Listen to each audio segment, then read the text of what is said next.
Okay, so we'll start with this diagram here. Sorry, this was the best diagram I could find online, so I apologize for any confusion that may have shown up here. But here we want to show the parts of the autonomic nervous system. So for number one, are we looking at the CNS or are we looking at the PNS? The CNS? The CNS, right. So this is going to be where we find our first, the cell body of our preganglionic neuron. So the cell body of the preganglionic neuron will always be inside the central nervous system. I just put cell body. Would that still count? No, it would have to be central nervous system for this one. Oh, geez. George, to be honest, I had no idea what you wanted us to do for this question. Yeah, so I didn't see the numbers on the diagram, so I got stuck. Yeah. Okay. So then maybe let's see, how do I want to do this? I'll grade this one easier, just because I know this one was a little bit more unclear than the ones in the past. So I may just kind of throw this question out. I may throw this question out and just kind of grade everything else. Yeah. Okay. Yeah. So that's what I'll do. I'll throw this one out and then we'll just kind of go from there. Okay. So then the second, or I guess this first neuron. Yeah. What would we classify this neuron as? For number two? Yeah, for number two. Oh, I have preganglionic neuron. Right. So this would be a preganglionic neuron. Cool. Then for number three. I have for three would the be what? autonomic ganglion. Right. Three would be an autonomic ganglion. Yeah.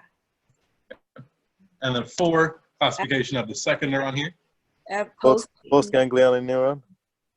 Postganglionic neuron, perfect. Ganglionic neuron. And then five, the final tissue, what do we call this? The effector. Right, so if you said effector, if you said target tissue, either one of those would have been fine. Okay, how do we feel about this diagram here? Well, I felt okay. I was just trying to make out. You didn't ask us to name in the middle, that's acetylcholine, those little balls.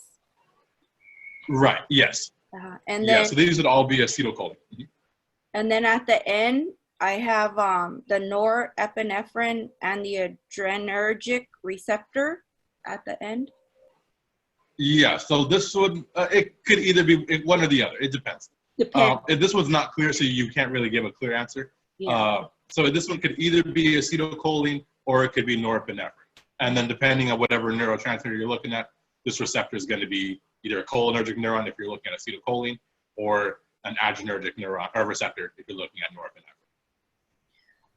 Okay, does it depend on what's getting activated, whether it's the sympathetic nervous system or the parasympathetic nervous system? Yes, it does depend.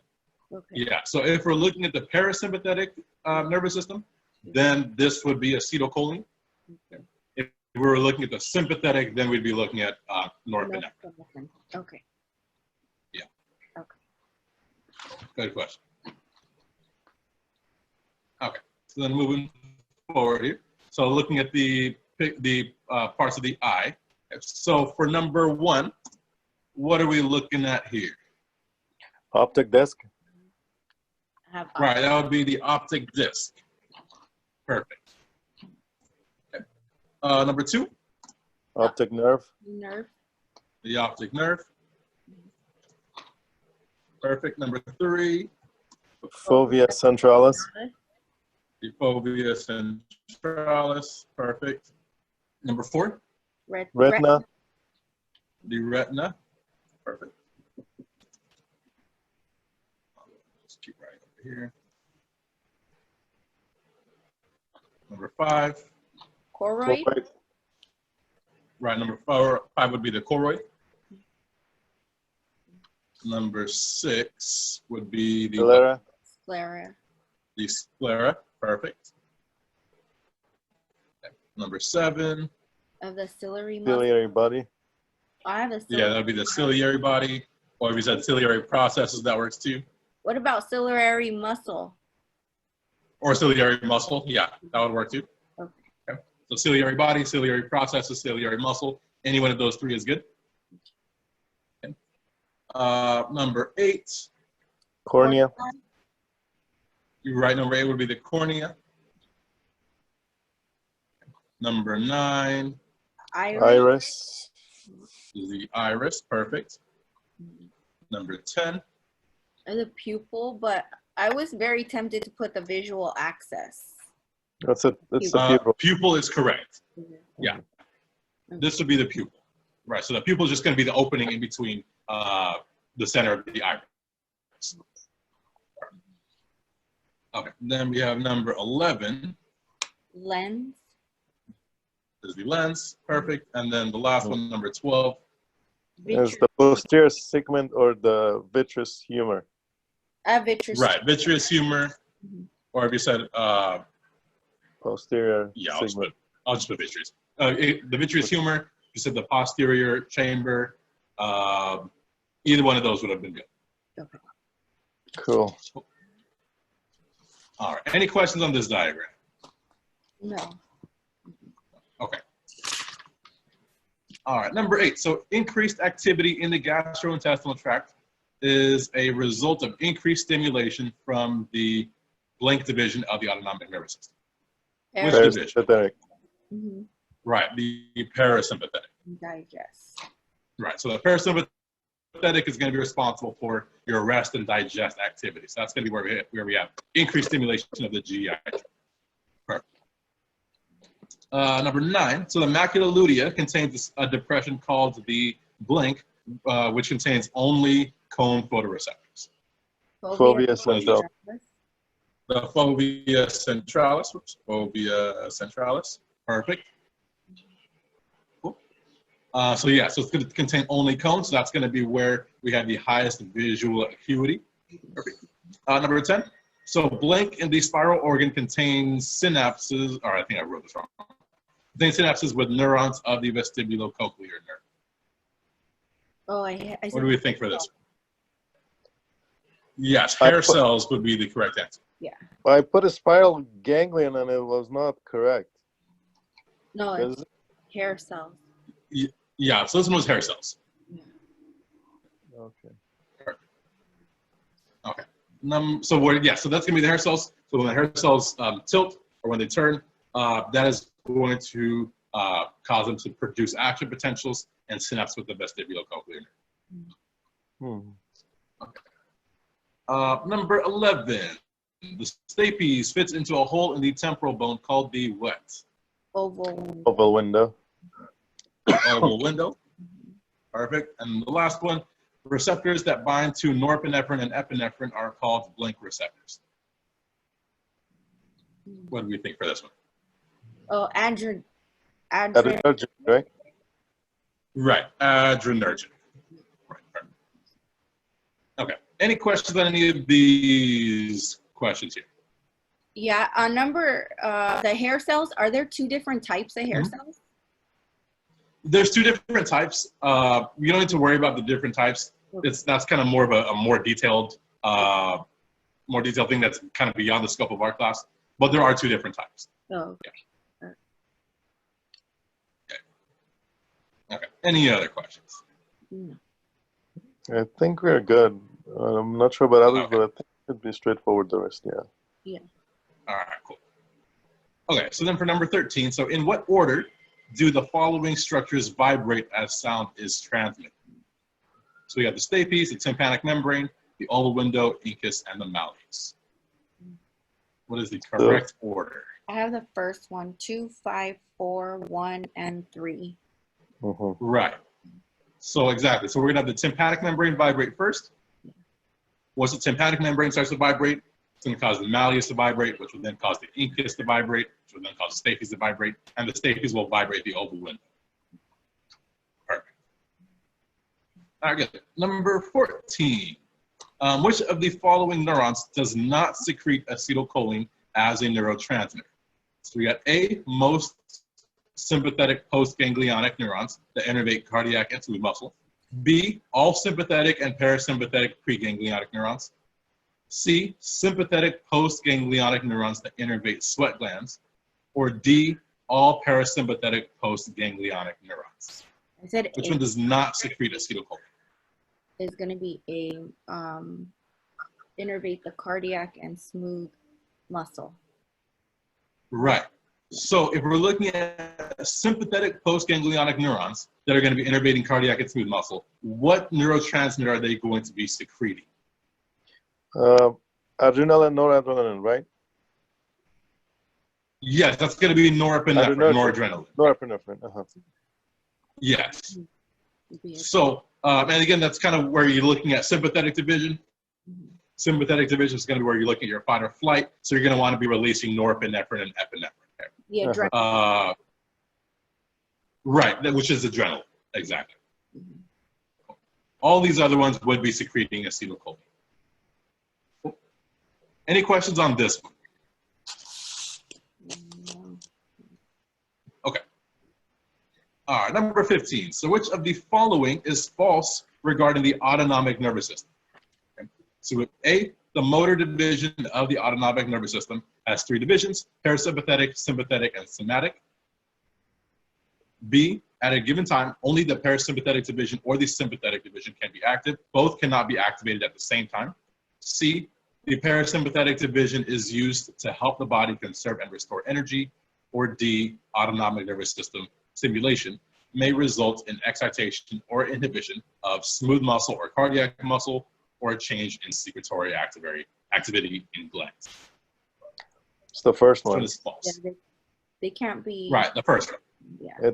It cannot be somatic and also autonomic at the same time. Yeah.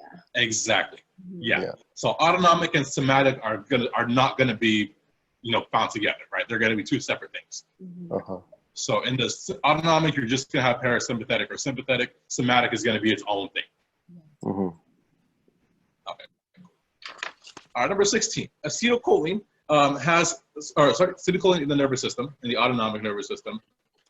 A, has effects for a very brief time compared to the effects of other autonomic neurotransmitters. B, is found only in the parasympathetic division. C, is not rapidly broken down by acetylcholinesterase as it is in the somatic nervous system. Or D, always has excitatory effects. I have C, not rapidly broken down. C is incorrect. It's the first one, So yeah. acetylcholine is rapidly broken down. Okay. Uh-huh. So acetylcholinesterase actually works very, very quickly to break down acetylcholine. To break down acetylcholine, yeah. And that's why it Correct. has brief effect, right? Sorry, say that one more time. I said that's why it has brief effect, because it's been broken down by acetylcholinesterase. Yes. Yeah, that's why it has a very brief effect. Yes. Okay. And so the answer to that would be A. So its effects are very, very short because it's going to be broken down by acetylcholinesterase very, very quickly. Very quickly, yeah. All right, does that one make sense? Yeah. Yes. Yeah. Okay. All right, then question 17. So which of the following types of cells is the first to receive a light ray as it travels through the retina? Which one is the first one to receive a light ray? Is it going to be the ganglion cell, bipolar cell, pigmented epithelium, or the photoreceptors? Ganglion.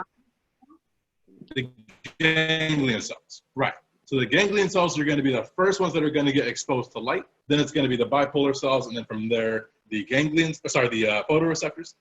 And then the photoreceptors will be the first ones to provide an active potential. Then they'll stimulate the bipolar cells, and then the ganglion cells from there. All right, good.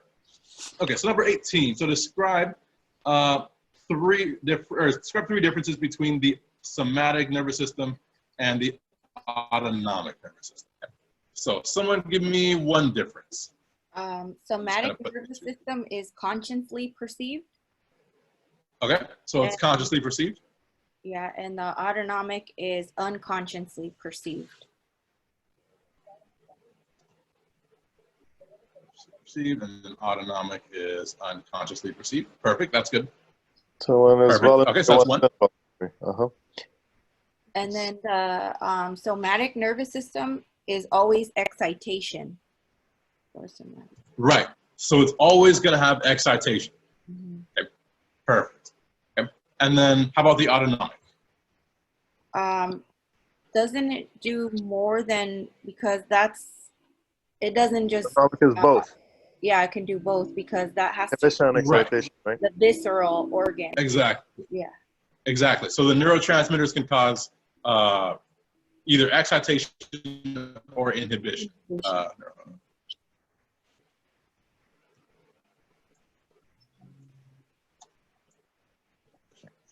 Okay. All right. How about one more?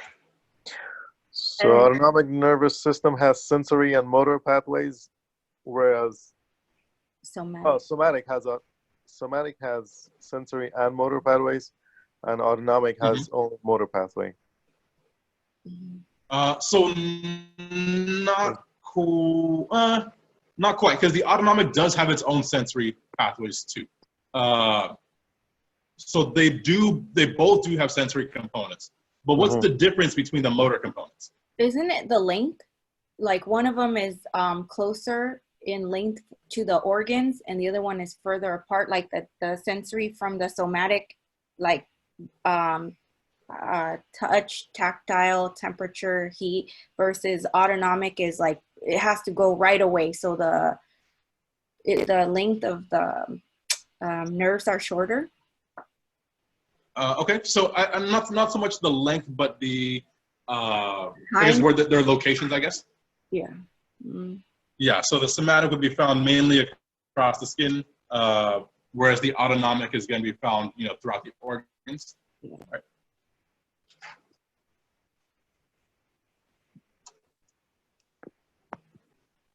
Okay. What else do we know about the motor nerves for both of these? For both. So for the motor, I have the sensory input goes from the somatic senses to the brain for the somatic. And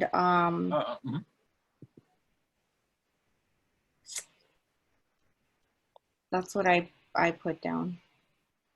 Okay. Well, both of them are going to kind of be doing the same thing in terms of where the sensory information is going to be going. But as far as the motor neurons, how many motor neurons are going to be found in somatic versus the autonomic nervous system? I'm not too sure how many. Okay. So remember, when we're looking at these somatic motor neurons, we only have one motor neuron that runs from the nervous system directly to the muscle, right? So we have one single motor neuron. In autonomic motor neurons, how many do we have to stimulate an effector? Is it the 3 different types? Not 3. Remember, we're going to have 2. We're going to have a preganglionic motor neuron and then a postganglionic motor neuron. Right. Yeah. So preganglionic and postganglionic. That's the big one that I was looking for. Okay. So those are a few differences between the somatic and the autonomic division. Any questions on this one? No, that was a little bit challenging for me to break down. Yeah, this one was a tough one. Okay, let's do number 19. Okay, so 19 says, give a scenario in which someone's sympathetic division of the autonomic nervous system would be active, and then give 5 responses that his or her body might exhibit if the sympathetic division was active. Okay, so someone give me a scenario. What would cause the sympathetic division to activate? Danger or exercise or embarrassment. Okay, so let's say danger. Let's say we're running. Say a raging bull is chasing somebody, right? Yeah. Okay, we'll go with bull. Yeah, running from a bull. I put running from a bear. I thought that was very scary. Get you going. Yeah, for sure. Yeah, either one of those would work. Anything like that. Okay. So what would be 5 responses that someone's body might exhibit, okay, if the sympathetic division was activated? Increased heart rate. Someone give me one. Okay. Increased heart rate. Good. Pupil dilation. What's another one? Pupil dilation? Mm-hmm. Okay. Cool. What else? GI inhibition, like the GI inhibition, right? mm-hmm. We don't want to be directing blood to our GI tract when we're trying to get away from a bear, right? Or a bull. Okay. What's another one? Release of glucose in the blood by the liver. Okay. So we're going to release glucose into the blood. Mm-hmm. Everything that's going to provide, that's going to be able to deliver more glucose into the blood, so we can deliver more glucose to our muscles, so that you can use that to produce ATP. More energy. Cool. Right. What's another one? Dilation of bronchioles. Increased blood pressure. Okay, so her dilation of the airways, right, or the bronchi, or increased blood pressure. Mm-hmm. Okay. What else? Any others? Dilation of the blood vessels, also, right? Yeah, so we would have dilation of blood vessels. Where would we have dilation of blood vessels, though? Which particular areas? To the heart. Okay. Mm-hmm. Around the heart. Cardiac muscle. Also around the muscles, right? To help you get away from that danger. Mm-hmm. Okay. And then we'd also have vasoconstriction. Mm-hmm. Where would we have vasoconstriction? GI tract. The GI tract, right? So pretty much any area that's not going to be helpful for getting away from this bull, right? The vasoconstriction around areas that don't help. And that will be to conserve, right? For conservation of right. Exactly. That would be kind of to conserve your energy or conserve your blood flow and direct it to the place that need it the most, that are going to be more useful for helping you survive or perform the exercise or whatever it may be. Cool. All right, that's good there. All right, then the last one, so describe the visual pathway beginning from the photoreceptor cells to the primary visual area. So if we're starting at our photoreceptor cells, when they produce an action potential, what are they going to be stimulating first? Rods and cones. So the photoreceptors are the rods and cones. Yeah. Mm-hmm. The bipolar cells. And then bipolar cells. Right. They're going to be stimulating these bipolar cells. Perfect. Okay. And then from there, where's that stimulation going to go next? The ganglion cells will generate right. Ganglion cells. Impulses. Okay. So then once we have our information in the ganglion cells, where is it going to go next? Optic nerve. To nerve. The optic nerve. Perfect. Good. All right. Then once they reach the optic nerve, where's it going to go to next? Optic chiasm. The optic chiasm. Perfect. And then from the optic chiasm, we have what's going to be happening at the optic chiasm? There's going to be the crossing point. Right. That's going to be where our axons, or some of our axons, are going to be crossing from one side of the, or from one eye to the opposite side of the brain. Mm-hmm.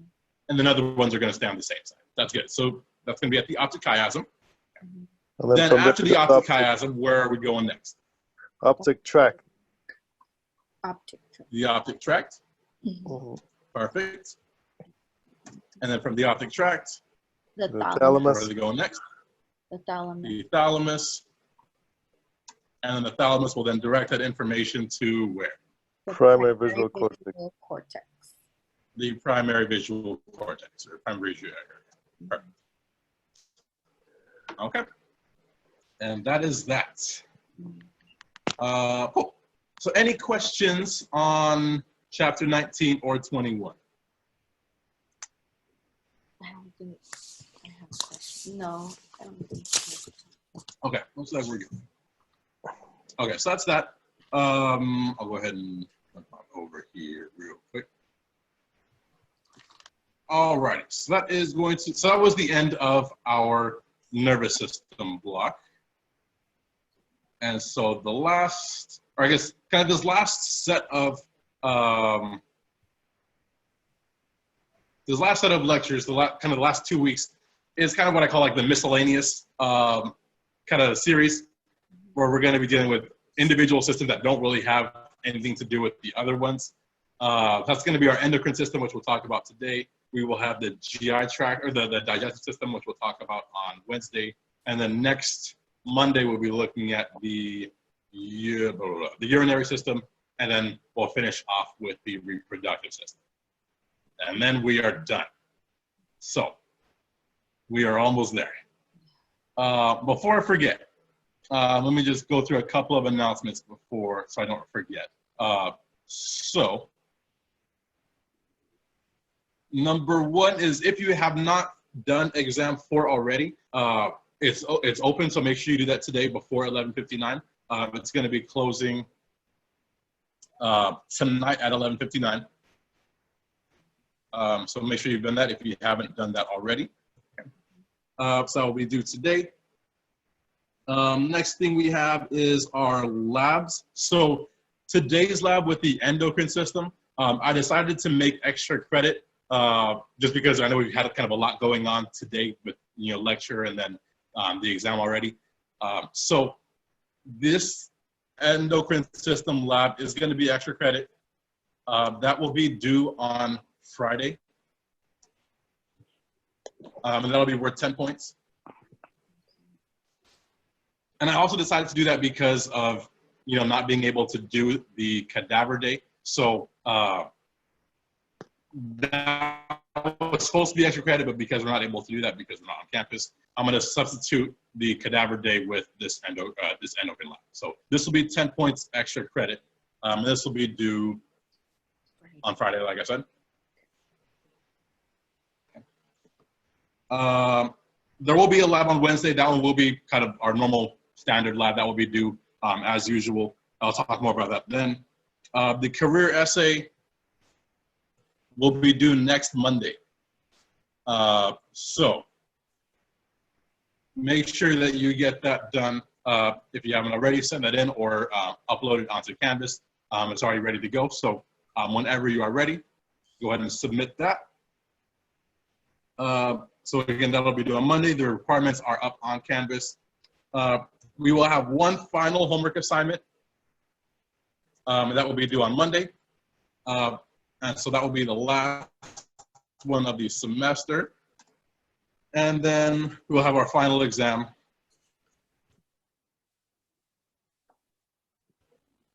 on Wednesday, May 20th. And then a review session for that on May 18th. Okay, so that's everything that's going on, over the next couple of weeks. Okay. Any questions on what's happening going forward? No.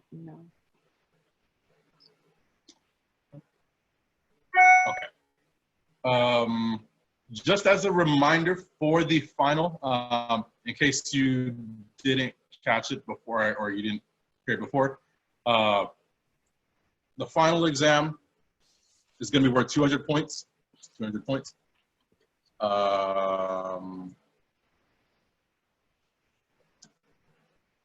It's going to be a total of 100 questions. Questions 1 through 50.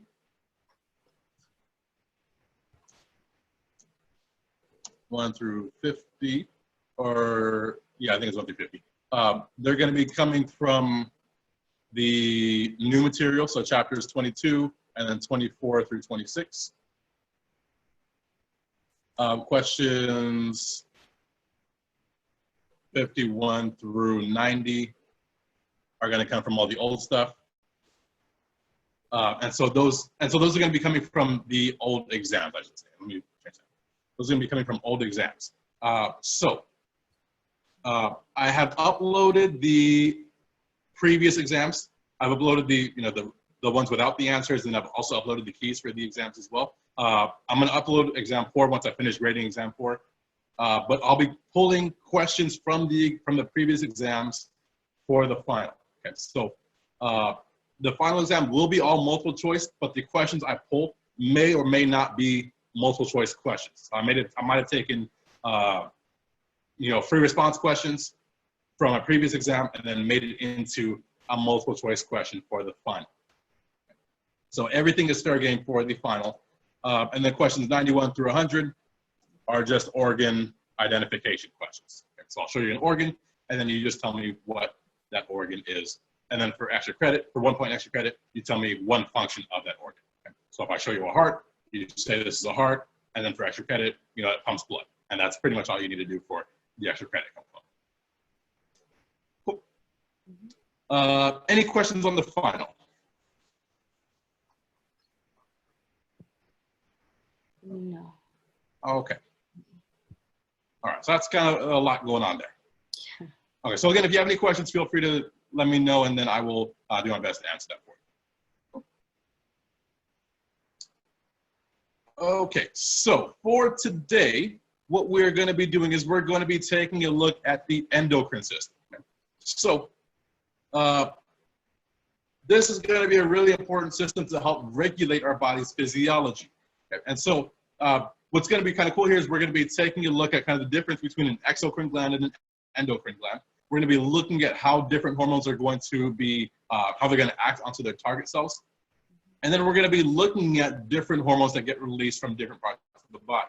So we're going to be looking at the hypothalamus. We're going to be looking at the pituitary glands. We're going to be looking at the pineal gland and the thymus. We're going to be looking at the thyroid, parathyroid, the adrenal glands, the pancreas, and then we'll also be looking at the gonads and what hormones they'll be producing.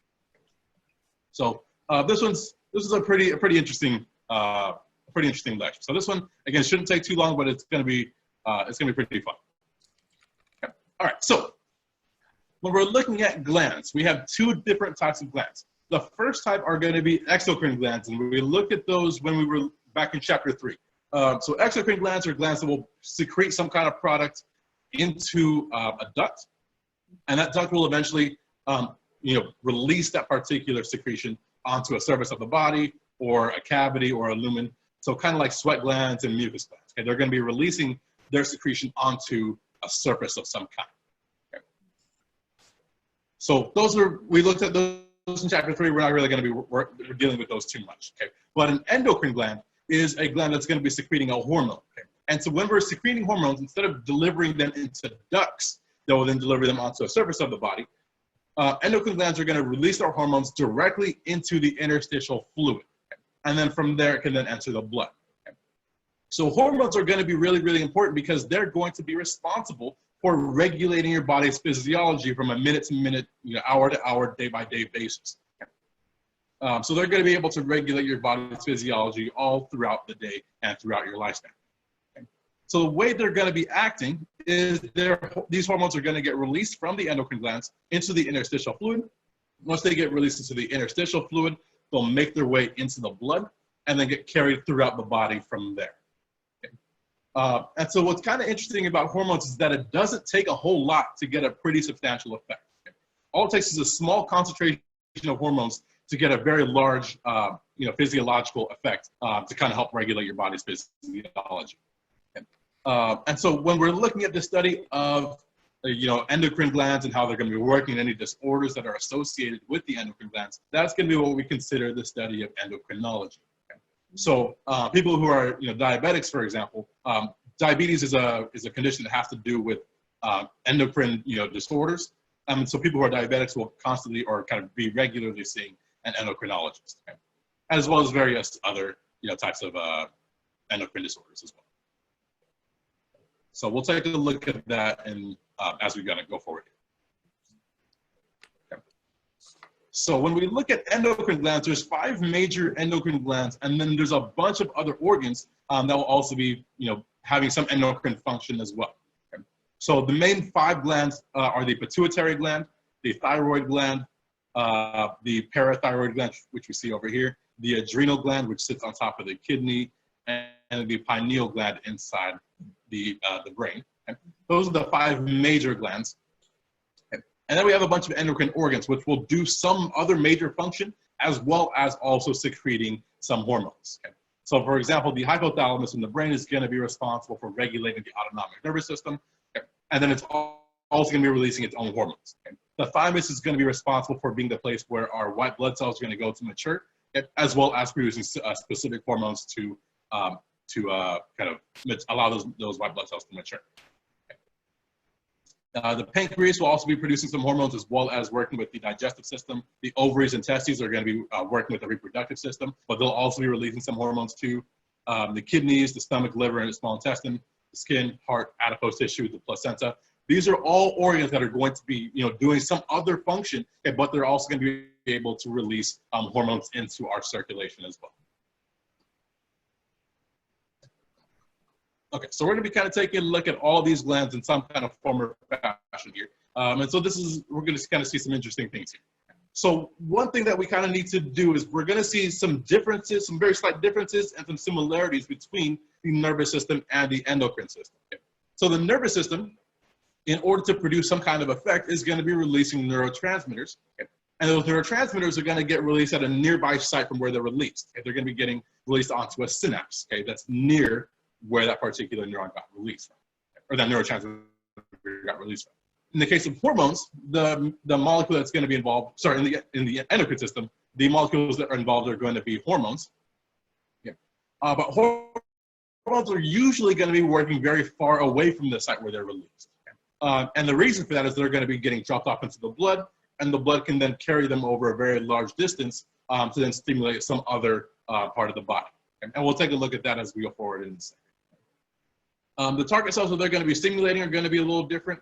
With the nervous system, it's going to be able to stimulate muscles as well as glands and then other neurons, while endocrine systems is able to activate multiple different types of cells throughout the body. And then in terms of their actions, the nervous system is going to be able to act very, very quickly, and then the length of its action is going to be a very, very short period of time. So it acts very quickly and acts for a very short period of time, whereas the endocrine system's activities take a lot longer to kick in, okay? And they usually last for a lot longer too. Okay? So for example, they can last it may take anywhere from seconds to hours to days for that hormone to produce the effect you're looking for. Okay?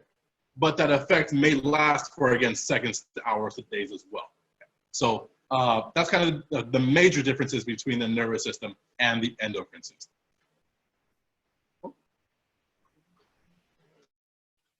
Okay, any kind of questions so far before we get into the nitty gritty here? Yeah, George, I have a quick question real quick. So the endocrine glands secrete hormones, but what about the endocrine organs? They secrete hormones too? So the endocrine organs, yeah, they secrete hormones too, but they'll also be doing some other additional function. So for example, like the heart, it's going to be responsible for mainly like pumping blood throughout the body, okay, but it's also going to be able to release its own hormones too, in order to kind of regulate its action and regulate kind of other things throughout the body too. Okay, cool. Thank you. They're going to have kind of one overall function and then also releasing hormones too. Yeah. All right, cool. Okay. Okay, so when we're looking at hormones as a whole, they're going to be pretty much doing a mainly regulatory function. Okay, so they're going to be able to regulate the chemical and composition as well as the volume of the interstitial fluid. They're going to be able to regulate what's actually in the interstitial fluid and how much fluid there is. And we'll take a look at that later. It's going to be able to help regulate your metabolism as well as your energy. In some cases, it's going to be able to regulate the contraction of smooth muscles and cardiac muscles. It's going to be able to regulate glandular secretions of other individual glands. And then in some cases, it can actually help to regulate some immune functions as well. Okay. So it's going to be able to do all kinds of different activities depending on the hormone that you're looking at. In addition to that, it's also going to be able to control your growth and development and then determine how quickly or how much you're going to grow. It's going to be able to regulate your reproductive systems, and it's going to be able to regulate your circadian rhythms of your sleep-wake cycles. Okay. So hormones pretty much regulate everything that happens in your body. Okay. And so, like I said, we're going to be taking a look at some of the major hormones and what they're going to be able to do.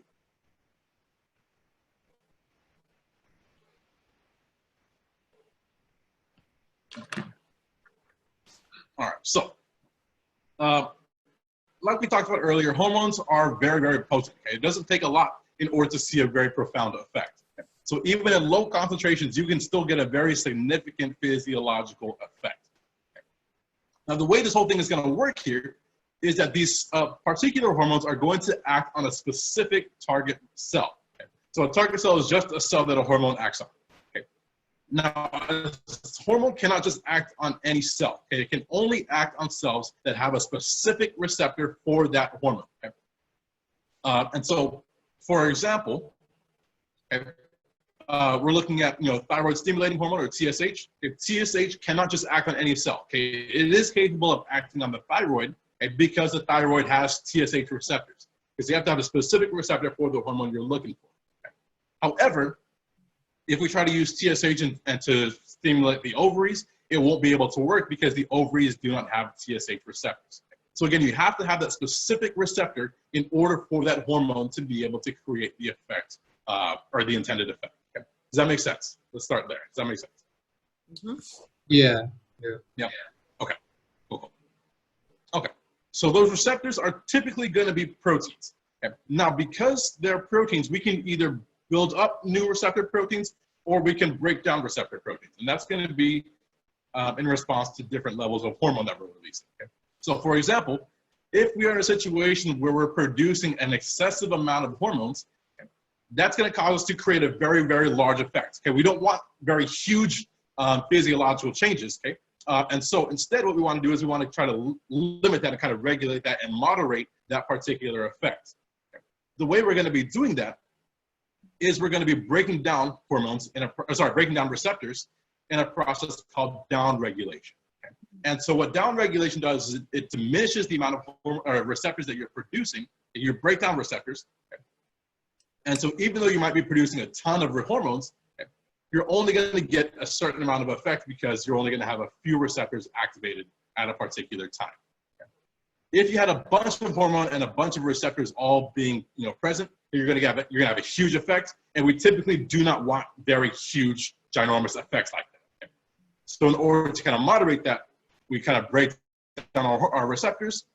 When we break down our receptors, it doesn't matter how much hormones we have, if there's only going to be a few receptors that are activated, so you get a more limited effect. Okay?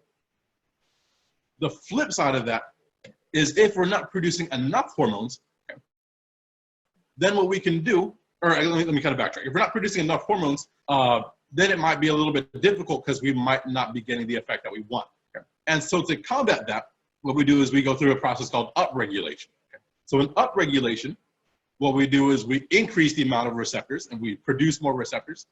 And so with more receptors, we have an increased chance of binding to that hormone and getting the effect that we want. Okay? So upregulation helps us to get to kind of get the effect that we want. Okay? Downregulation helps to tone down the effect that we want. Okay? And then again, that's going to be due to the number of hormones or the concentration of hormones that are released. Okay, does upregulation and downregulation make sense here? Yes. Yeah, okay. Okay, cool. Okay, so I'm going to go ahead and show us a quick video here. Where is that? Wrong. So I'm looking for, okay. All right, so I'm going to show a quick little video to kind of show. Is everyone able to see this video here? Yes. Yeah, okay. Yeah. So this video is going to kind of show basically how receptors are going to be, or hormones are going to be working. So here we're just kind of seeing a bunch of the different endocrine glands and endocrine organs. And each of these organs is going, or each of these organs and glands is going to release its own hormones. Okay. So here, for example, we're looking at the pancreas. So the pancreas is going to have specific cells that are going to be producing some hormones. Once those hormones get released, and they're going to get released into the blood, and they're going to travel to their target cell.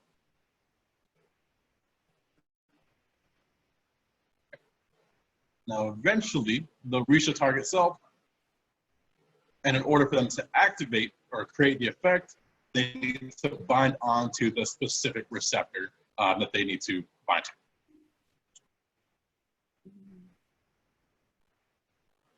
Okay. That's pretty much it.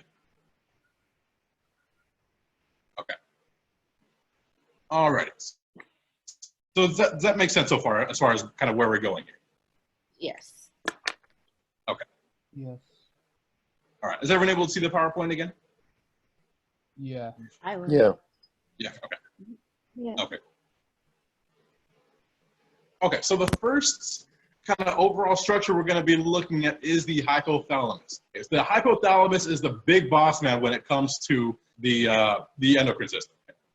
And so the reason for that is because the hypothalamus is going to create a link between the nervous system and the endocrine system. The endocrine system cannot function without the hypothalamus, being activated. And so the hypothalamus, along with a number of its different functions, is it's going to be able to act as kind of the master in order to kind of be the puppet master in terms of determining what physiological effects it's going to be producing by determining what hormones are going to be activated at different times. So the way it's going to be doing that is it's going to be taking in signals from all over the body. It's going to be taking in signals from across the brain, from the limbic system to the cerebral cortex, the thalamus, and others. It's going to be taking information from various internal organs, as well as the retina, okay, and a bunch of other places as well. Once it takes in all of that information, is then going to produce some hormones. Okay. Those hormones are going to be able to regulate the autonomic nervous system. They're going to be able to regulate growth and development. They're going to be able to regulate your emotions, metabolism, homeostasis, a whole slew of different things. Okay? And so this is why the hypothalamus acts as a big boss man. Okay? The hormones that it produces help to regulate everything throughout the body. Okay? The specific hormones that it's going to secrete, okay, are called releasing hormones or inhibiting hormones. Okay? So it's able to produce releasing hormones or produce inhibiting hormones. The releasing hormones and inhibiting hormones are specifically going to be responsible for controlling the anterior pituitary gland. Okay. So here's our hypothalamus, which we see kind of up here. So here in the brain. Okay, if you kind of zoom into the brain here, this top portion would be the hypothalamus. And then from there, the hypothalamus gets connected to the pituitary gland, which we see down here, okay, by a structure kind of looking like a stalk, okay, called the infundibulum. So the infundibulum is just a stalk that connects the hypothalamus to the pituitary gland. That's going to be found within the sphenoid bone of the skull. So the pituitary gland gets divided up into the anterior pituitary gland, which is a lot larger, okay, and the posterior pituitary gland, which is a lot smaller. Okay. So we got the hypothalamus up here. Hypothalamus is connected to the pituitary by the infundibulum. Okay. And then we're going to have an anterior pituitary gland on the anterior side. That's going to be the larger one. The posterior pituitary is always the smaller one. Okay. All right. So what we're going to do first is we're going to be looking at how the hypothalamus is going to regulate the anterior pituitary gland. So the anterior pituitary gland is specifically going to be responsible for regulating lots of different activities throughout the body. Okay? In order for the anterior pituitary to be activated, what we first need, okay, are these particular neurons inside the hypothalamus, and these are special neurons called neurosecretory cells. So these neurosecretory cells are going to start off in the hypothalamus. They're going to have their axons run down into the infundibulum, and their axon terminals are going to end kind of halfway down the infundibulum. So these neurosecretory cells are going to be responsible for producing, releasing hormones, as well as inhibiting hormones, okay, and then packaging them into vesicles just like they would any other neurotransmitter.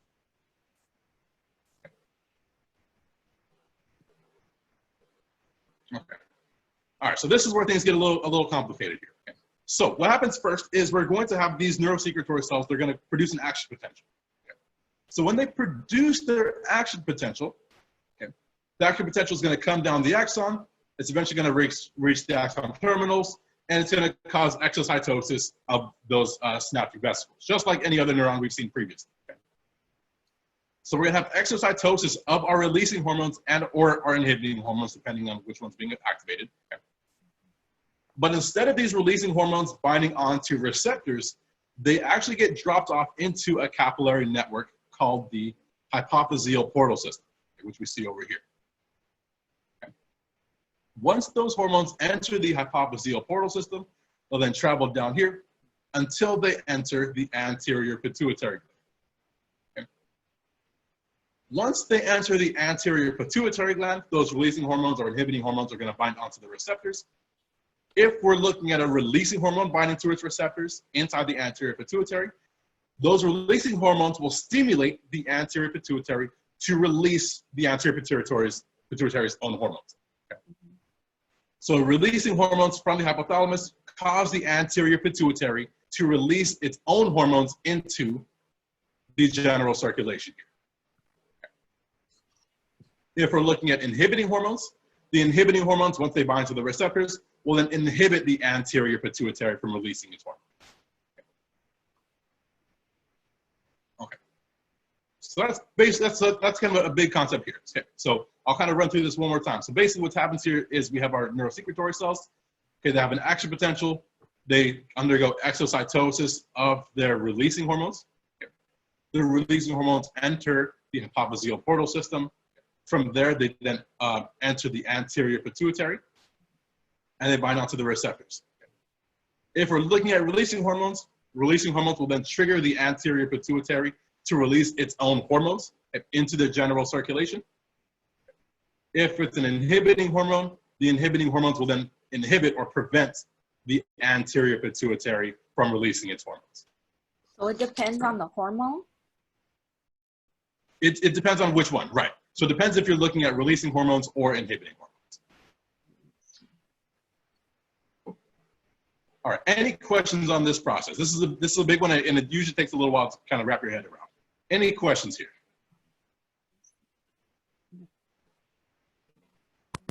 Okay. All right, so it looks like it makes sense. Okay, so that's basically how this whole process will work. Okay.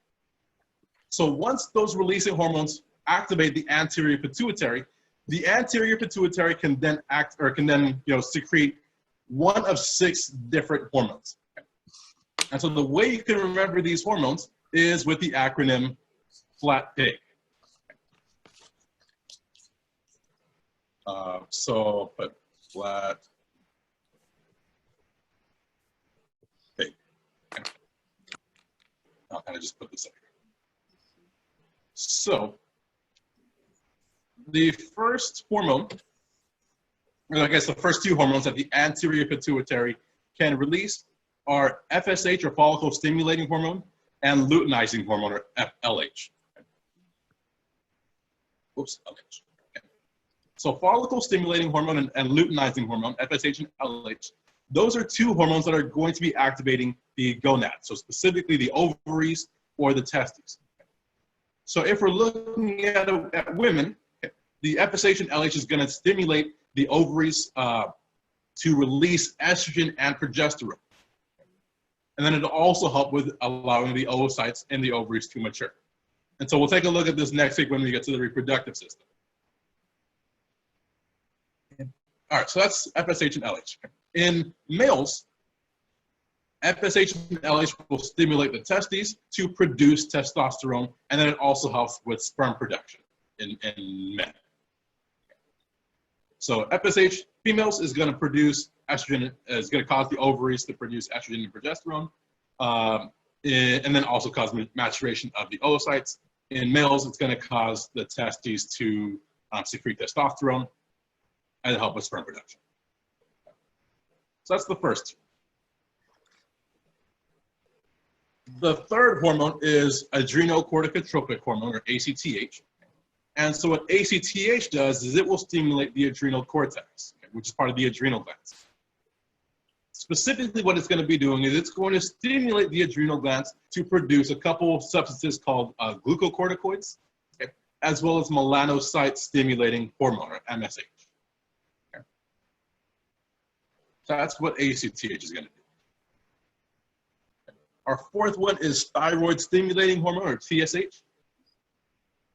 And so TSH is going to stimulate the thyroid gland. Okay, so thyroid stimulating gland stimulates the thyroid gland, or stimulating hormone stimulates the thyroid gland. Okay. And so it's going to help to stimulate the thyroid gland and then regulate its activities too. Okay. That's TSH. The fifth one is prolactin, and so what prolactin does is it helps to initiate milk production inside the mammary glands, specifically in females. And then the last one is growth hormone, or human growth hormone. And so growth hormone helps to regulate your body's growth as well as its metabolism. So those are the 6 anterior pituitary glands. These are ones you should for sure know. So anterior pituitary gland, again, flat pig, you have FSH, LH, ACTH, TSH, prolactin, and then growth hormone, or GH. So all of these hormones are going to be able to regulate activities going on in other places in the body, which is why the anterior pituitary gland is one of the most important glands, one of the most important endocrine glands in the body. Okay. Any question on the anterior pituitary gland? Okay. All right, so this is what the anterior pituitary would look like in the brain. Here we have the anterior pituitary, the posterior pituitary. Here we have the hypothalamus, and then connecting the two is the infundibulum, the stalk that connects the hypothalamus to the pituitary glands inferior to it. Okay. So those are the hormones that get released from the anterior pituitary. So then the posterior pituitary is going to work in a similar fashion, okay, but slightly different here. Specifically, the posterior pituitary gland is going to be regulated, again, by these hypothalamic neurosecretory cells. Okay? But instead of these neurosecretory cells stopping inside the infundibulum, their axons actually run all the way through the infundibulum and then end inside the posterior pituitary gland. So these neurosecretory cells are going to be producing oxytocin, and they're going to be producing antidiuretic hormone. Those are the 2 hormones that get produced, or that get released from the posterior pituitary. Okay.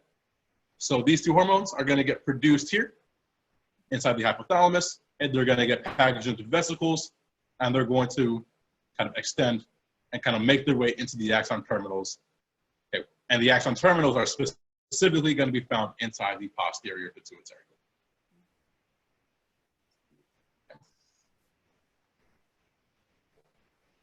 Okay. Okay. So that being said, the posterior pituitary gland does not actually make its own hormones. Okay? The hormones that get released from the posterior pituitary are actually made in the hypothalamus, okay, oxytocin and ADH. They get made in the hypothalamus here, inside these neurosecretory cells, but they get transported to the posterior pituitary. Okay. And so when these action potentials take place, when these action potentials occur, they're going to release oxytocin and ADH directly into these blood vessels here, into the general circulation, and then out they go to the rest of the body. So for that reason, the posterior pituitary does not actually produce its own hormones. All it does is just store the oxytocin and ADH and then eventually release them. Okay, but it does not actually produce oxytocin and ADH. Okay, does this make sense? Yeah. Yeah. Okay. Yes. Yes, it does. Okay. Cool. Beautiful, beautiful. Okay. So like I said, those are the 2 hormones, oxytocin and ADH. Those are the only 2 that get released from the posterior pituitary. So looking at oxytocin first, okay, oxytocin is a hormone that's going to be really important when it comes to kind of connecting a mother to her baby. Okay? And so the first place where oxytocin is really going to get released kind of in this manner is going to be across, during delivery of the baby. Okay? And so specifically what happens is when, mom is starting to get ready to have her baby, she's going to kind of develop some contractions inside the uterus. When the uterus contracts, it causes a little bit of stretching inside the cervix, and that stretching essentially tells the brain, hey, there's a baby in here that's ready to come out. We got to get this baby out now. Okay. So that stretching will then communicate that to the hypothalamus and to the posterior pituitary. Okay. We're going to release oxytocin. Okay. And oxytocin is then going to cause extra contraction of the smooth muscle inside the uterus. Okay. So again, when that contraction happens, again, it's going to cause further stretching of the cervix. And again, you continue to have the same cycle. Okay. You have more stretching, more contraction, more oxytocin. Oxytocin causes more contraction, and the contraction gets stronger. Okay? More contraction, more oxytocin, more contraction, more oxytocin, and you continue to keep these contractions going until eventually the baby comes out. Okay? So oxytocin is really important to helping with delivery of the baby. Okay? The second place where oxytocin becomes important is when it comes to stimulating milk, kind of milk ejection from the breast when the baby starts suckling on the nipples. And so oxytocin kind of helps to initiate the kind of milk ejection process here too. Okay, so that's where oxytocin kind of comes into play to help connect mom to baby. The other place where oxytocin also may have an impact is when it comes to kind of the parental caretaking kind of instincts that parents have when they're looking at their children or when they see their babies. And so oxytocin kind of gets stimulated or gets produced, and that helps to kind of initiate those kind of parental instincts and kind of initiates kind of that parental caretaking behavior. And then it may also have a similar role when it comes to being like the cuddly hormone, where you kind of feel more cuddly with your partner after like sexual intercourse too. Okay. So for all of those reasons, the posterior pituitary the oxytocin is usually referred to as the love hormone, okay? In terms of kind of allowing that love between mom and baby, as well as between two partners. Okay, so that is oxytocin. And the second hormone that gets released from the posterior pituitary is antidiuretic hormone, or ADH. ADH is also called vasopressin. We'll talk about this next week when we get into the urinary system. But basically what ADH does is it will help to prevent urine production or decreases your urine production. And the way it does that is when the kidneys will start to filter water, they're going to be taking in more water and then returning that water back into the blood. And so, again, we'll talk about this. This will make more sense when we talk about the urinary system. But essentially, this allows water reabsorption, specifically inside the kidneys, to help return water back into the blood. And so you end up with a reduced urine volume because, again, there's not as much urine entering your kidneys, or leaving your kidneys, I should say. And so if you guys have ever heard the phenomenon known as breaking the seal, like if you ever gone out on St. Patty's Day, you're drinking, you're having a good time, and then all of a sudden you have to go to the bathroom pretty frequently. The reason for that is because alcohol actually inhibits ADH production. Okay? And so instead of causing this water to be reabsorbed and retained inside your body, okay, that water gets stuck inside your renal system, and then it becomes part of your urine. Okay? And so you end up developing very large volumes of urine, and you pee that out pretty excessively throughout the night. Okay? So again, that one we'll look at again next week when we look at the urinary system. And again, that'll make more sense. But essentially, just helps to decrease your urine production by allowing water retention. Then it also helps to decrease water loss through sweating, prevents you from sweating a little bit, and then causes constriction of the arterioles too. Okay. So those are the two hormones from the posterior pituitary, oxytocin and ADH. Before we go to that question, any questions on the anterior pituitary and the posterior pituitary? Yeah, I think we're good. Yeah, I think I'm good too. Okay, cool. All right, so then the question here. So the production of which of the following does not occur in the anterior pituitary? Okay, so we got A, adrenocorticotropic hormone, ACTH, B, human growth hormone, C, luteinizing hormone, D, prolactin, or E, oxytocin. A, which oxytocin. one does not occur in the anterior pituitary? Oxytocin, right? Oxytocin, do we agree? Do we disagree? Agree. What do we think? Agree. Yes, this one is oxytocin. Perfect. Yeah, so oxytocin does not get produced in the anterior pituitary. Where does oxytocin get produced? In the posterior pituitary. Right, in the posterior pituitary. Good. Okay. All right, so what we're usually dealing with a disorder of the endocrine system, it usually is caused by either we're not producing enough of that particular hormone, right, which is called hyposecretion, or we're producing too much of that particular hormone, which is called hypersecretion. And so when we look at growth hormone is a pretty kind of well-seen example of, hyposecretion or hypersecretion kind of conditions. Okay. So the first one is called pituitary dwarfism. And this usually occurs when someone during their growth years is not producing enough growth hormone. Okay. And so because they're not producing enough growth hormone during their growth years, they end up remaining of short stature. And so that's typically what we're seeing, with this picture on the left. They're not producing enough growth hormone, so they don't grow tall. And they stay pretty short. The flip side of that is if someone produces too much growth hormone during their growth years, then they grow, way too much. Okay? And they end up with a condition called giantism. Okay?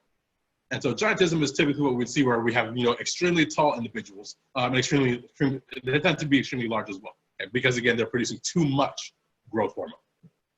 Okay? There's a third type of scenario where that's called acromegaly. And this is where someone produces too much growth hormone during their adult years, okay? After their growth period. And so the reason for this is, well, let me backtrack here.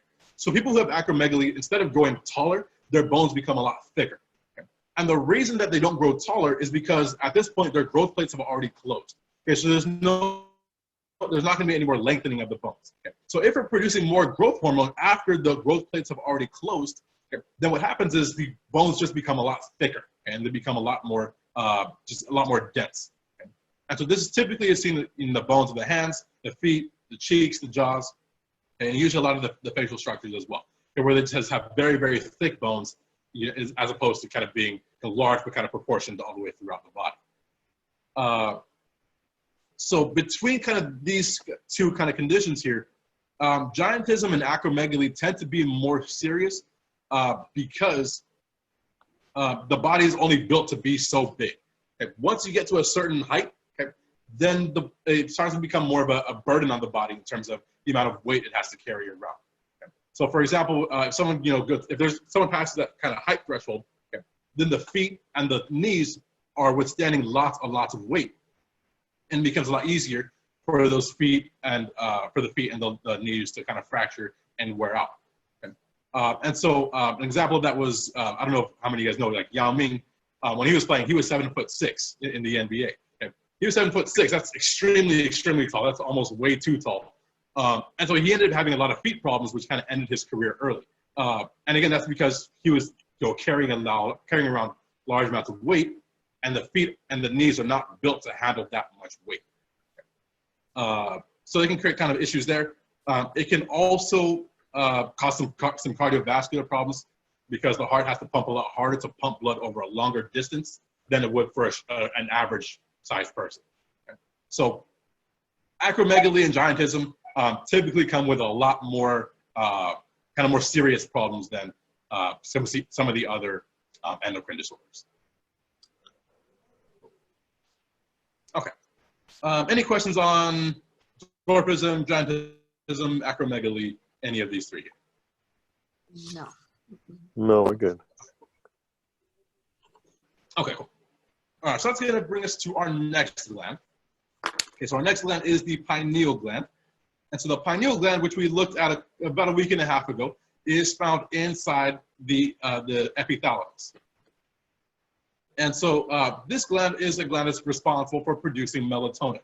So what melatonin does, not to be confused with melanin, and melatonin is going to be a hormone that helps to regulate your circadian rhythms or your sleep-wake cycle, your body's biological clock, essentially. And so the way this works is when we're exposed to darkness, or when it's dark outside, or the absence of light, the pineal gland will start producing melatonin. As we start producing melatonin, our melatonin levels rise, and that is what causes us to become a lot more sleepy. Then when we get exposed to sunlight, hey, our melatonin levels drop, okay? And then now that helps us to wake up. And so this is part of the reason why it's not, people say it's not good to be looking at your phone right before you go to bed, because the phone kind of emits the same kind of light as the sun, or a similar kind of light as the sun. And so it tricks your brain to thinking, hey, it's light outside, we should not be producing any melatonin. And so you don't produce melatonin, and it becomes a lot harder to fall asleep. And so that's kind of where that kind of night shift mode on your phone kind of comes into handy, and not producing that same type of light that the sun does. And so melatonin, in addition to helping with sleep and helping with your circadian rhythms, may also help with reproduction. It could also help with vision, as well as it might have some role in diabetes too. So there is a particular condition that has to do with overproduction of melatonin, and that is called seasonal affective disorder. And this is typically one, it's a type of depression that typically affects people during the winter months, particularly in areas where they have very long, or I guess very short days. So for example, people in Washington State are more susceptible to developing seasonal affective disorder because their days are very short. They produce melatonin for a long periods of time, and it causes them to develop this type of depression. So in order to kind of get around that, there's some psychologists and psychiatrists who have kind of given their patients, I forget the particular name of it, but it's basically like a light therapy where they give them like a lamp that emits a certain kind of light, and it helps to diminish the amount of melatonin that they produce. And then again, as a result, will diminish their level of depression. So that is seasonal affective disorder. Again, that's going to be a result of overproduction of melatonin. Okay, that's that. The next gland is the thymus. The thymus gland is a particular gland that helps with the maturity of your T cells. Okay. So remember when we were looking at our white blood cells, there's a specific type of lymphocyte called the T lymphocyte. Okay? The T lymphocytes undergo maturation inside the thymus gland, okay, which sits in between the lungs and right on top of the heart. Okay? And so the thymus helps to produce specific hormones. You don't need to worry about the names of these hormones, but these hormones will help to allow the T cells to kind of replicate as well as become more mature so that they're able to fight off the types of things they need to fight off. And so when those T cells become more mature, they're going to be able to fight off lots of different foreign substances as well as different microbes and things like that. So the thymus's hormones will help to allow proliferation and maturation of the T lymphocytes or T cells.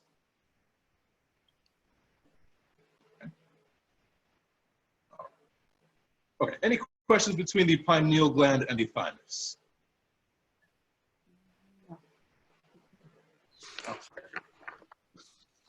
Okay, so then the next ones are the thyroid gland. So the thyroid gland is a gland that sits anterior to the trachea. It almost is shaped like a butterfly. And so the two sides of the thyroid gland are going to be called the left and right lateral lobes. Okay? And so the left and right lateral lobes are going to sit on either side of the trachea, and they're going to connect it by a piece of tissue called the isthmus. Okay? So the left lateral lobe, right lateral lobe, and they're going to be connected by this isthmus. Now the majority of the thyroid gland is going to be made up of these thyroid follicles. Okay? And so these thyroid follicles are these sacs here. Okay? And these are going to make up the majority of your thyroid gland. So this would be one individual thyroid follicle. The walls of the thyroid follicles are going to be made up of these cells called follicular cells. Okay?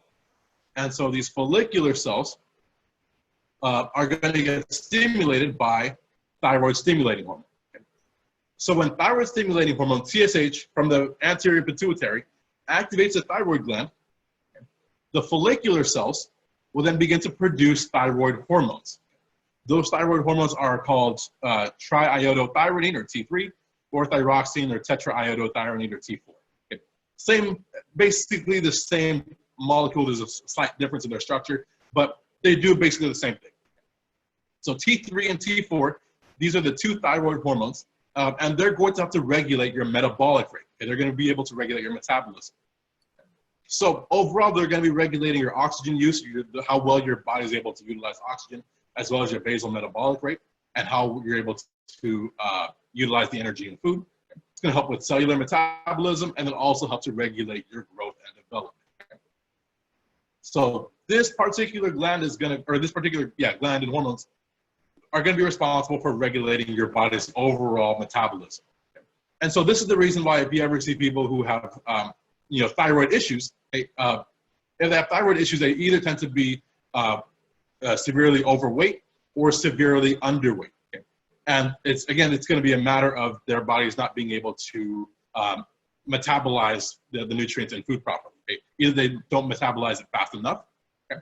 And so they end up developing obesity, or they run through their nutrients too quickly, okay? And then they become very underweight and skinny.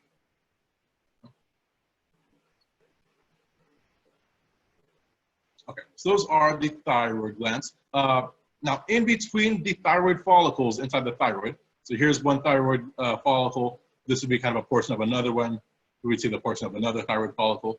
So in between individual thyroid follicles, there's going to be cells called parafollicular cells, or C cells. Okay? These parafollicular cells are going to be producing a hormone called calcitonin. And so what calcitonin does, is it will help to regulate your calcium homeostasis. The way it's going to be doing that is it's going to be pulling calcium out of the blood, okay, to help decrease your blood calcium levels. Okay. Now, when it pulls that calcium out of the blood, it's going to be delivering that calcium to your bones, and that's going to help with your bone building process. That's going to help with bone deposition. And then it's also going to, again, kind of on the flip side of that, inhibit bone breakdown. Okay. So this is one way to regulate your calcium homeostasis, and specifically it's going to be doing this by decreasing your blood calcium levels and then adding that to bone.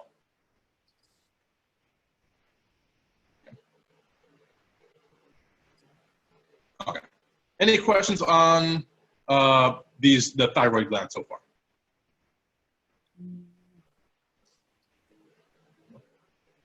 Okay. All right, so this is the thyroid gland, and again, it would sit right in front of the trachea.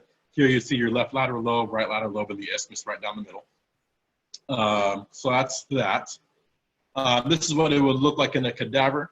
So again, here you're looking at the trachea, and then again, right in front of the trachea, you'd have your thyroid gland here. And that'll help to regulate your metabolism. Okay. All right, so one particular condition that affects the thyroid gland is called Graves' disease. And so Graves' disease is an autoimmune disorder where we start to produce extra antibodies, and those antibodies will actually mimic what TSH does. Okay? And so those antibodies will continually stimulate the thyroid gland, which will then cause excessive production of the thyroid hormones, T3 and T4. And then again, that can throw off your entire metabolic process, can throw off your metabolism. And so one of the kind of key indications of someone dealing with Graves' disease is they'll have what's called exophthalmos, which basically just means that they have fluid buildup behind the eyes and it causes the eyes to bulge forward. And then they'll develop a goiter, which is a very enlarged lump. And this lump comes from the thyroid gland actually enlarging itself. And so when the thyroid gland enlarges, that's what we call a goiter, and that can be due to either hypothyroidism, hyperthyroidism, or euthyroidism, where you have an appropriate amount. But those are the typical indications that someone is dealing with a thyroid issue.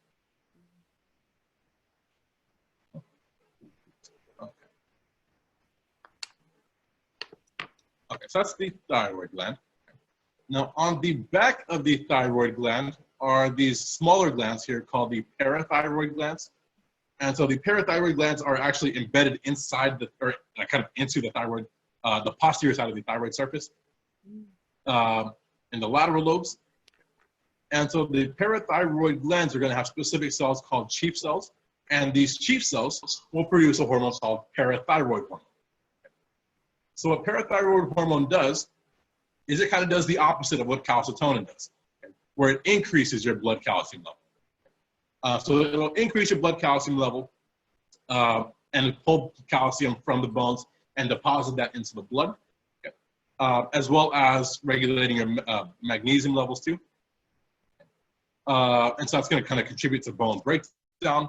And then in addition, it's also going to help to regulate your phosphate levels as well, or decrease your blood phosphate levels. Okay. So for that reason, parathyroid hormone, or PTH, and calcitonin, they're going to be antagonists. Okay? They're going to be doing opposite activities in regards to calcium homeostasis. Parathyroid hormone is going to increase your blood calcium levels. Calcitonin will decrease your blood calcium levels. In addition, it is also going to help with the formation of a substance called calcitriol, which is the active form of vitamin D. You don't need to worry too much about it. Okay. So those are the parathyroid glands. And so these are, like I said, embedded inside the posterior surface of the thyroid gland. And this is what it would look like. This is just an image here. So again, 1, 2, 3, 4 parathyroid glands typically. Okay. So when we're looking at parathyroid disorders, these ones can typically be pretty substantial. And so for someone who, or let me kind of backtrack here. So like I said, parathyroid hormone helps to increase your blood calcium levels. Okay. If you're not producing enough parathyroid hormone, that's called hypoparathyroidism, that will cause a decrease or a deficiency in your blood calcium levels. Okay? Because again, you're not adding enough calcium into the blood. Okay? If you're not adding enough calcium, if your blood calcium levels get too low, that causes the ionic environment around your nerves to be thrown off. Okay? And that can cause just these random spontaneous action potentials, okay? Which can ultimately lead to muscle twitches, muscle spasms, and in some cases, tetany of the muscles, where your muscles contract constantly and can't relax.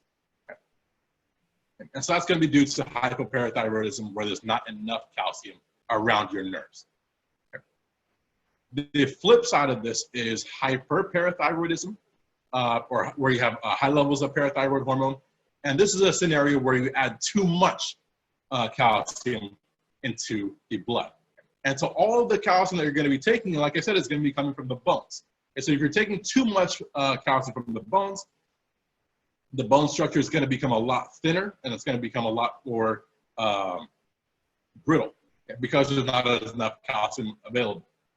So if there's not enough calcium available, the bones become a lot more brittle, become a lot more soft, and more susceptible to breaking, which again, we don't want to have happen. So the parathyroid gland helps to kind of regulate this balance here, kind of make sure that there's an appropriate amount of calcium inside the blood, not too much and not too little. All right, so that's the parathyroid gland. Okay. Any questions on the parathyroid gland? No, we're good. Okay. All right.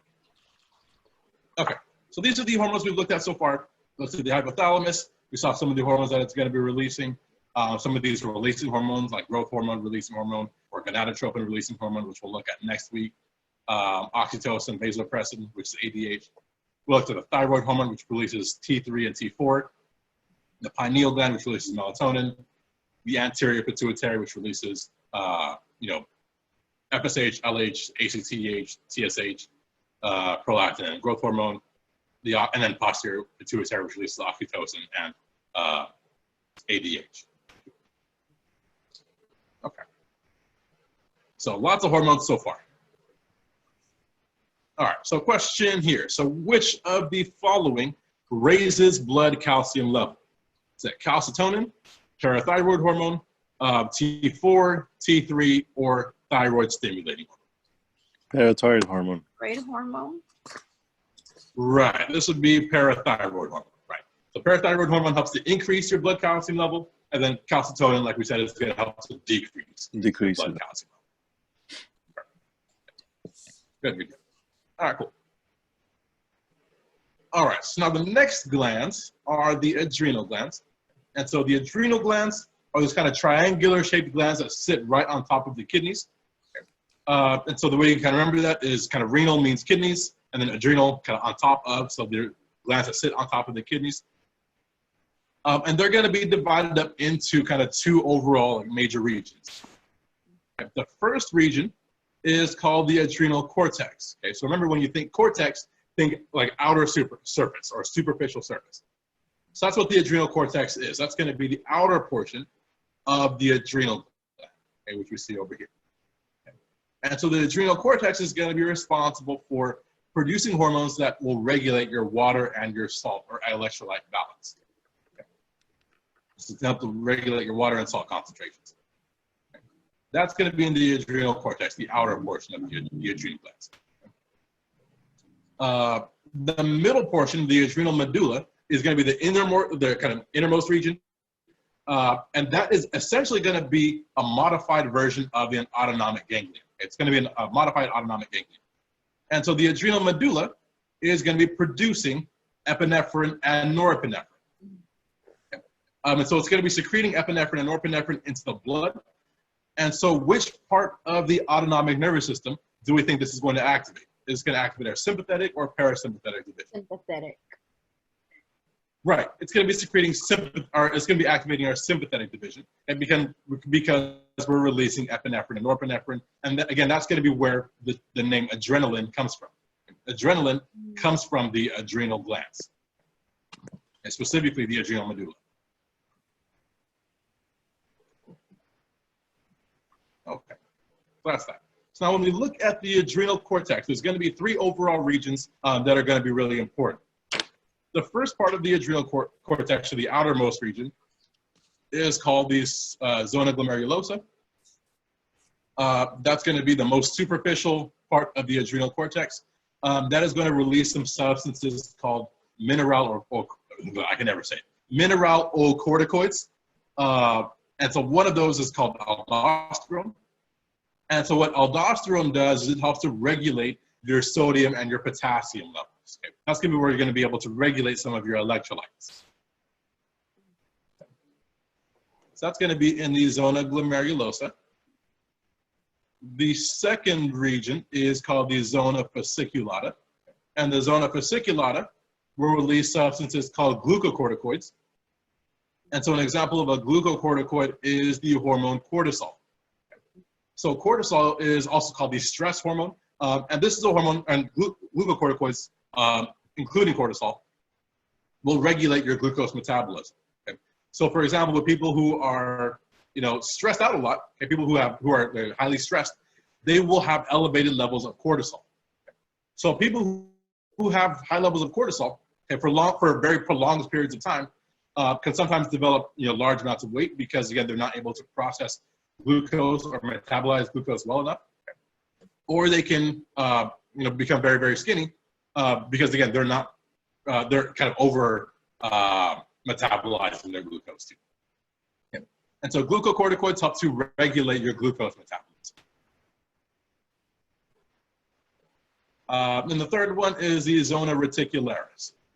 So the zona reticularis is a region that's going to produce our androgens. So androgens are hormones that will produce more masculinizing effects or produce more masculine characteristics.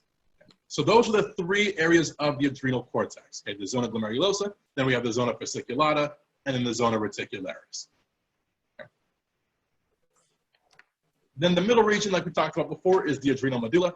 The adrenal medulla is going to have specific cells in there called the chromaffin cells. And these chromaffin cells will release epinephrine and norepinephrine to stimulate the sympathetic division of your ANS.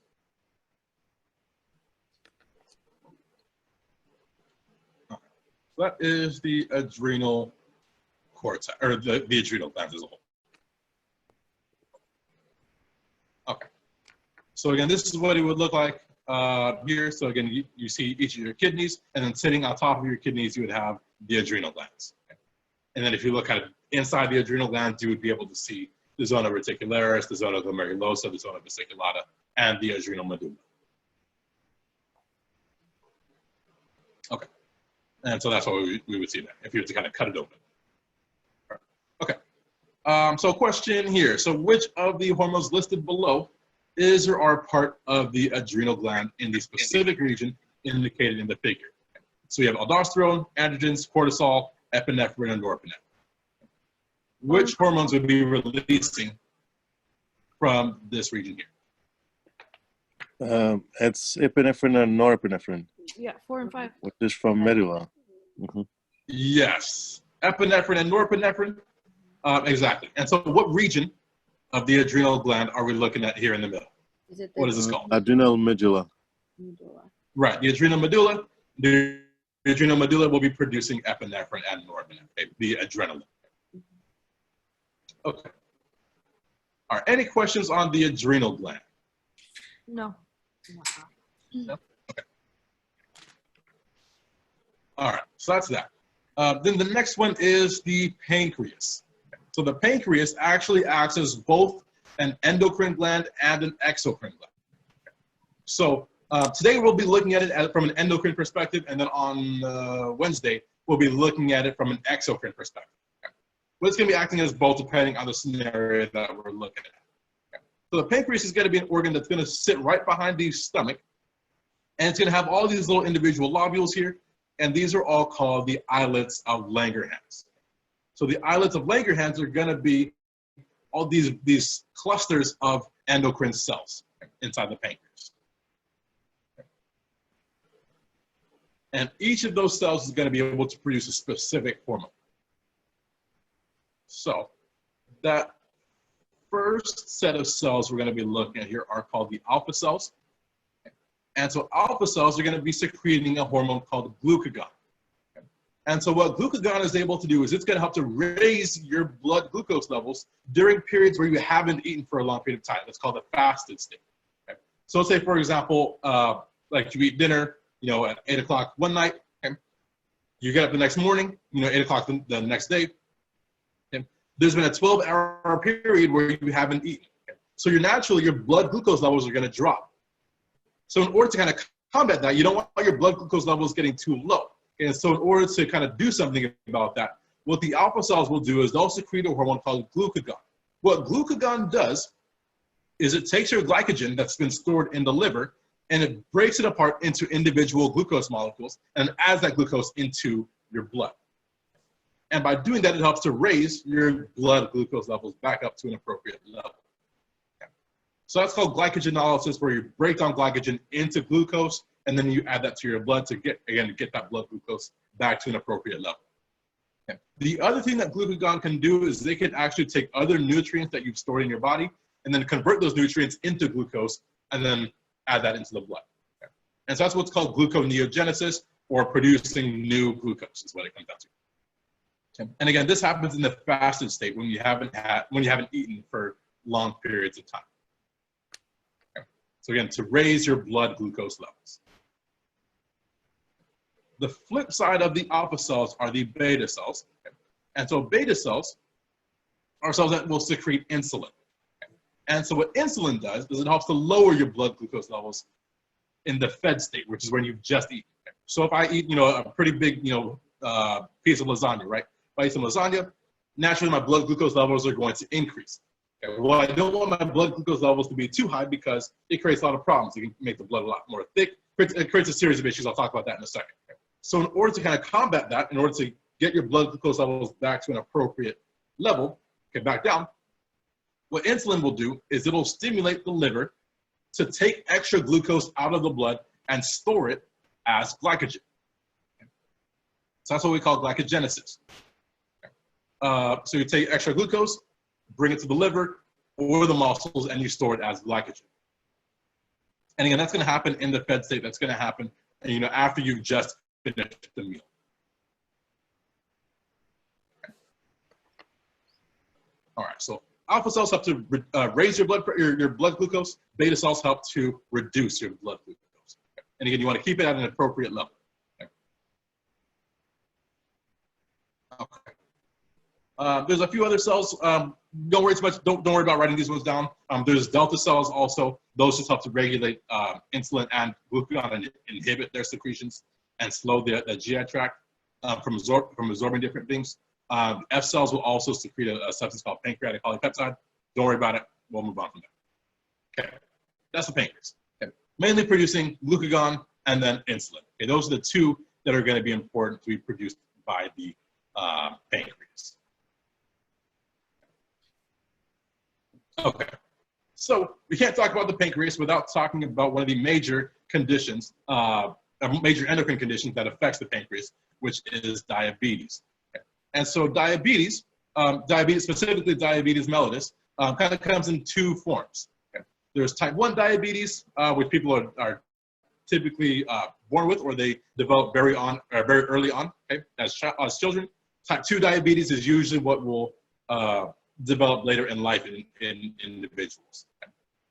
Now, diabetes is a pretty dangerous kind of condition because you end up with a very high level of blood glucose. Okay. Your blood glucose levels are very high. Okay. In a normal individual, your blood glucose levels should be about 90 to 95 milligrams per deciliter. Okay.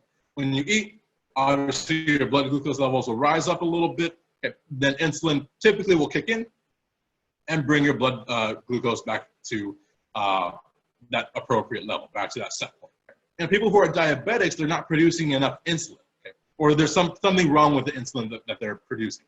Okay. And so what happens here is they have very high levels of blood glucose. It can be anywhere from 140 to even higher than that. Okay. And so they just stay persistently high. And so when they eat a meal, okay, their blood glucose levels increase dramatically, okay, to about 200, which is again way too high. And then it stays kind of persistently elevated for long periods of time. And then even when it comes back to normal, normal is still even too high for them. Okay. And so one of the problems that develops because of diabetes is when you have too much glucose in the blood, it actually makes the blood a lot thicker and a lot more viscous. And so it doesn't flow throughout the body as easily. So if the blood isn't flowing throughout the body as easily, it's going to be a lot harder to deliver oxygen to where it needs to go. And so for people who are dealing with untreated diabetes, they typically will, in severe cases, will have to undergo amputations because, you know, they'll, like for example, their legs are not getting enough oxygen because the blood is too thick, or their eyes will not be getting enough oxygen again because the blood is too thick, and so they'll need glasses. So it can create a whole lot of other issues. Their heart is going to have to work a lot harder to pump the blood because, again, it's moving very slowly as opposed to kind of moving more fluidly. So it kind of creates a whole lot of, you know, problems if it's left untreated. So diabetes will typically work in one of two ways. And this I do want you to be comfortable with for the final exam. In type 1 diabetes is something that develops early on in childhood. And so in type 1 diabetes, what happens is they produce antibodies against their own beta cells. And so the beta cells are no longer able to produce insulin. So if they're not able to produce any insulin, then the glucose that stays in their blood is just going to stay in their blood. It's going to have no way of getting into the liver to get stored, as we see here with the healthy individual. In a healthy individual, insulin should be able to bind to the receptor. When it binds to the receptor, you're able to bring glucose in and store it out of the blood. People who have type 1 diabetes, they don't produce any insulin. You don't produce any insulin, that glucose has nowhere to go and it just stays in the blood. So that's a problem there. That's type 1 diabetes. That's more of an autoimmune, that's an autoimmune function or autoimmune process. In type 2 diabetes, which usually develops later in life, type 2 diabetes will usually be due to a couple reasons. Either A, you have receptors that are just not built properly. Your insulin receptors are not built properly. And so if the insulin receptors are not built properly, they're not going to be able to bind onto insulin. And so it doesn't matter how much insulin you're producing. If the insulin can't bind to the receptor itself, you're not going to be able to bring glucose in. Okay. That's option A. Option B is that sometimes we may be producing antibodies that specifically attack the receptors, and you start to destroy the receptors. Again, same thing happens. Okay. They're not able to bind onto insulin, and you can't bring that glucose into the cell. Into the liver. And so the glucose stays elevated inside your blood. And again, that leads to a whole host of other issues on the road. Okay. Any questions on type 1 or type 2 diabetes? Does this make sense? Makes sense. Yeah, it does. Okay, cool. Okay, so like I said, this is one that I do want you to be comfortable with for the final exam. Okay. All right, so question here. So in the figure shown, what is secreted by the indicated cell? Okay, so here we're looking at a beta cell. Is this going to be releasing digestive enzymes, insulin, glucagon, somatostatin, or pancreatic polypeptide? B, insulin. I'm hearing insulin. Do we agree? Do we disagree? Yeah. Yes, insulin is correct. So beta cells will always be releasing insulin. Perfect. Okay. And so again, what does insulin do? What does it do to your glucose levels? It will raise them, right?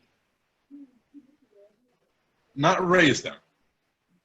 It lowers your glucose levels, right? Oh, lowers your glucose levels. Right. It wants to lower your glucose levels. Right. So when you have, again, when you've eaten a meal, your blood glucose levels are going to stay high and are going to kind of elevate. Insulin is going to be responsible for taking that extra glucose out and then bringing it to the liver so you can store it as glycogen.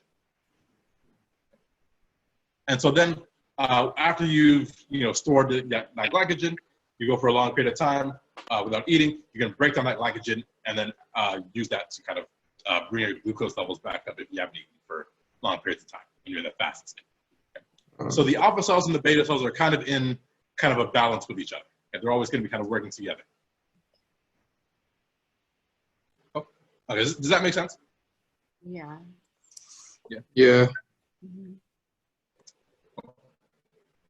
Okay, the last set of hormones, or last set of kind of glands we're going to be looking at are the ovaries and the testes. So the ovaries, they're going to be the gonads inside the female pelvic cavity. And so the ovaries, when stimulated, are going to be releasing estrogen and progesterone. And so the estrogen and progesterone has a number of different types of functions for the female body, especially as it comes to the reproductive cycle. So number one, estrogen and progesterone are going to help to regulate the menstrual cycle and the reproductive cycle. Estrogen specifically is going to help with determining when the menstruation process specifically is going to begin and end, as well as progesterone there too. It's going to kind of regulate when you're going to start to increase the thickness of the endometrial lining. And then again, determine when this whole process is going to start all over again with menstruation. So we'll take a look at this next week when we look at the reproductive cycle. Okay, so it's going to, the reproductive system. So it's going to be able to regulate the reproductive cycle in females. Number two, estrogen and progesterone especially is going to be able to maintain pregnancies. Okay. And so when a woman's pregnant, they're going to have a high levels of progesterone. And that high level of progesterone helps to maintain the endometrial lining, keep it nice and thick. And as the endometrial lining stays thick, the baby that's kind of implanted in the lining will have a place to kind of stay and be held strong, okay, and prevent menstruation from taking place. It's going to help with the mammary glands and help with production of milk. And then it's also going to help with developing the female secondary sex characteristics. Okay, so development of the breast, for example, the widening of the hips, development of pubic hair, and things like that. So estrogen and progesterone, they're going to be really, really responsible for regulating all different types of the all different aspects of the reproductive system for females. And those are specifically going to be produced by the ovaries. Okay. So the ovaries are also able to produce a couple other hormones. One of them is called inhibin. And so what inhibin does is it inhibits follicle stimulating hormone, FSH. And so by doing that, it helps to regulate the amount of oocytes that get stimulated or they get kind of matured throughout the reproductive process, throughout the reproductive cycle. And we'll talk about that next week as well. So don't worry too much about that right now. But just know it inhibits FSH. The other hormone that gets really, really important here is called relaxin. And so what relaxin does is it will actually help to increase the flexibility of the pubic symphysis when a woman is about to go into labor. Okay. So when she's about to go into labor, the pubic symphysis is going to increase in flexibility, and that's going to allow the hips to widen up a little bit. Okay. And as they widen, that is going to be able to make it easier for the baby to come out through the birth canal. Okay. So that's going to help to dilate the cervix and then allow delivery to take place, delivery of the baby.